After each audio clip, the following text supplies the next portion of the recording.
Alam mo ba sabi ng tatay ko sa akin? Oh. Nasaan ka daw? Oh. Papapakainin ka daw.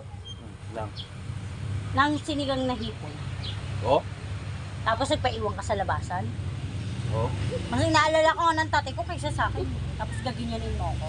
Bakit di tinekog ni tatay? Ay, hindi tinay. Pinapapasok ka nga eh. Pinapa-take out sa akin, sabi ko wag na. Mas mahal ka pa nga ng tatay ko kaysa sa akin eh. Tapos aaway mo ako ng ganyan. Susoli mo ako sa tatay ko. Bakit mo ako sasoli sa tatay ko? Baka gusto mo ikaw isoli ko sa tatay ko.